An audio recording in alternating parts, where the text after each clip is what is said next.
So I've had my caravan now for a little over a year, and I thought it'd be a good idea to break down all of my costs to try and illustrate the true cost of caravanning. So I've got my iPad down here and I've broken down all the costs into various sections. The first section we're going to talk about is the one-off costs.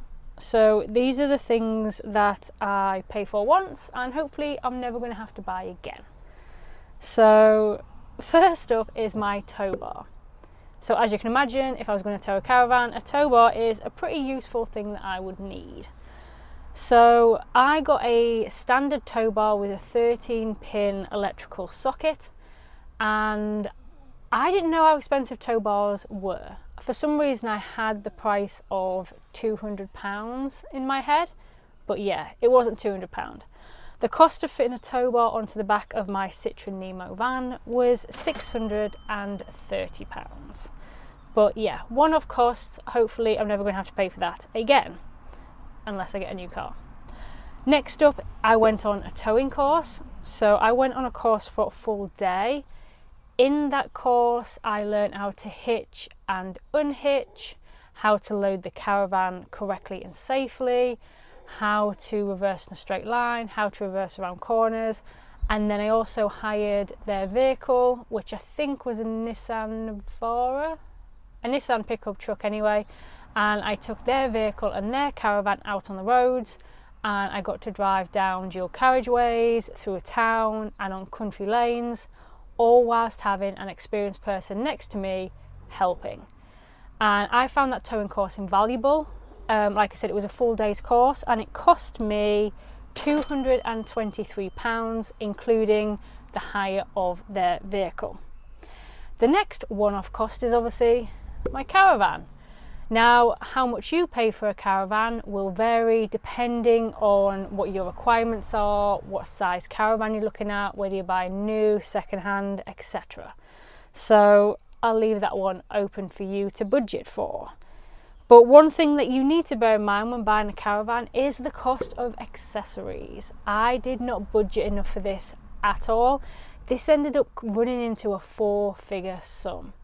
So some of the accessories that you need to bear in mind that you may need to purchase include electric hookup cables, water containers, cooking equipment, bedding. I bought a duvet.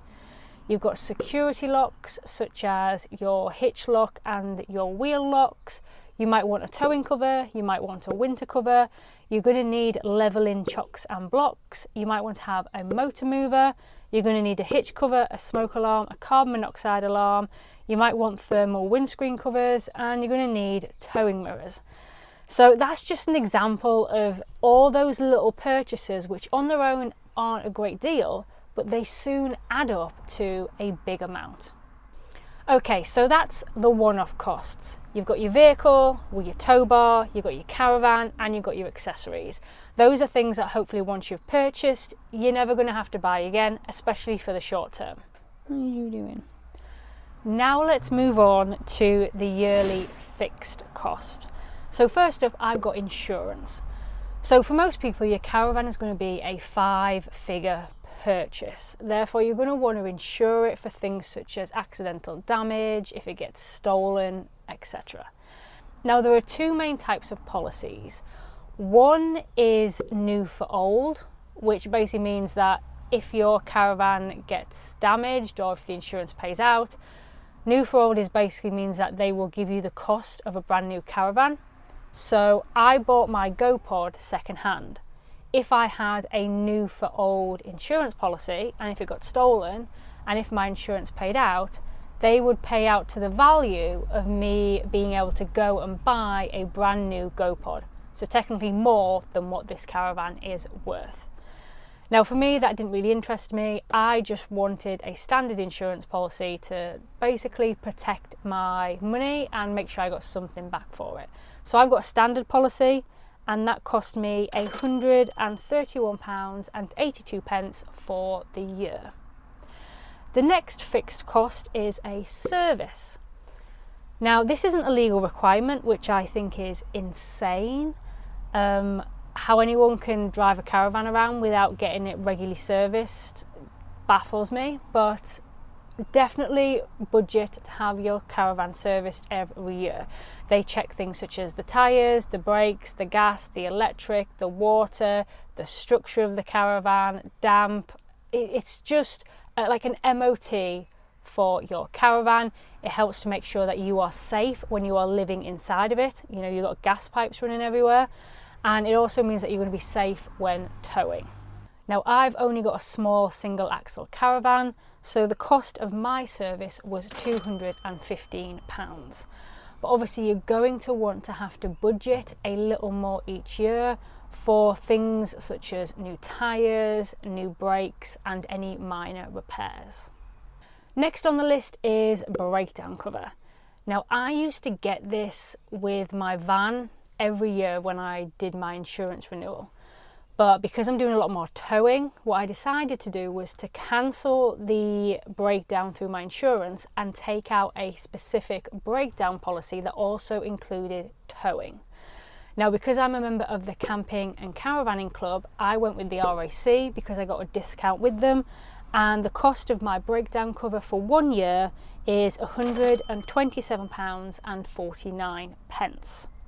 And then the final yearly cost is storage, because you're going to want somewhere to be able to keep your caravan when you are not using it. Now, I've only got a very tiny caravan, and I've actually got quite a big yard behind some double gates in the house that I'm currently living in, so I don't have to pay storage fees because I can keep it at home. But if you have a bigger caravan and if you don't have space at home to store it, then you're going to have to pay storage fees. Now, the cost of storage is going to vary depending on the location, so where you are in the country, depending on the size of your caravan, and depending on whether you're wanting to store it somewhere indoors or outdoors. Now, I did a little bit of a Google, and as a rough estimate, storage costs for a year are around £400 to £500. Again, give or take a little bit. So that's your fixed cost. You now have your caravan, it is insured, it is serviced, you have breakdown cover, and you have somewhere to store it safely and securely when it is not in use. Now let's go through the costs of actually using your caravan. So caravans are not really suited for park-ups, and that's because they're not self-contained.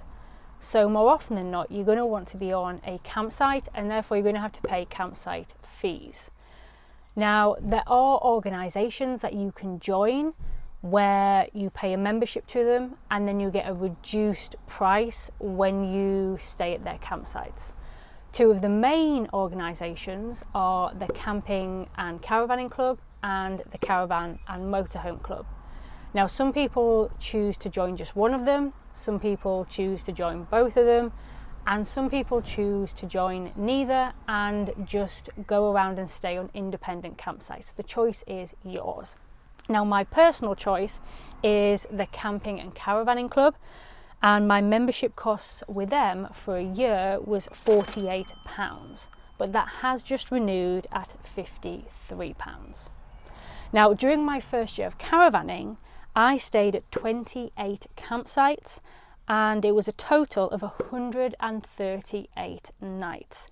It was just me, my dog, and my little single axle caravan. Now, because I work from my caravan, most of the campsites I stayed at, I had an electric pitch, and it was a mix of grass and hard standing. And my total cost for those 138 nights was £2,677.44. So that gave an average cost of £19.40 per night. Now, one thing that I will note is, as I was going through the costs for this video, is that the campsite fees have risen dramatically. So at the beginning of the year, it wasn't difficult for me to find an electric pitch that was about £20 per night. Now, it's very difficult for me to find a pitch at that price. It's more around the £30, £35 per night. I would say the last 4 to 6 months, campsite costs have just went boom, straight up.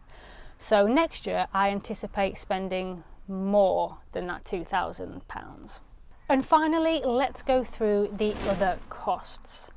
So the only really other cost I had was my gas. So I have a gas bottle at the front of the pod in a little locker. And the gas runs my hob for when I'm cooking, and it can also run my heating. My heating is dual fuel, so it'll run off my gas or my electric. Now, because I'm mainly on electric pitches, it makes sense just to run it off the electric, so therefore I don't use much gas at all, literally just to cook with. So in 1 year of those 138 nights, I've only went through one gas bottle, and that was a 3.9 calorie gas bottle. It's the red ones, which I think is propane, and that cost me a grand total of £26. Now, the only other cost I had is laundry. Now, I don't have a good record of what I spent on laundry, mainly because all the machines are coin operated.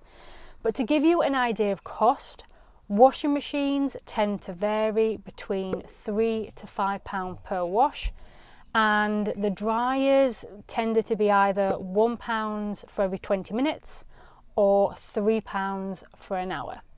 So when I'm budgeting my trips, what I tend to say is that if I'm going in the summer, I tend to budget £5 per wash, because I know I just need to use the washing machine and then I can usually hang my clothes out to dry. In the winter, I'll budget £10 per wash because I know I'm more than likely going to have to use a dryer. So let me give you the total cost of my first year of caravanning. So I'm not going to include the one-off costs. So I'm not including the tow bar, the towing course, the cost of the caravan, or the accessories. Instead, I'm just including kind of the yearly costs to be able to keep going on adventures. So this total includes my caravan insurance, my caravan servicing, my breakdown cover, my camping and caravanning club membership fees, all my campsite fees, and my gas. So last year, for all of those, I spent £3,225.75. Now, as mentioned, I went away for 138 nights. So on average, it cost me £23.38 for each night of adventure. So what do you think? Do you think that is worth it? Do you think that's a good price? Let me know in the comments below. And if there's any costs that you think I've missed in this video, again, also pop them in the comments.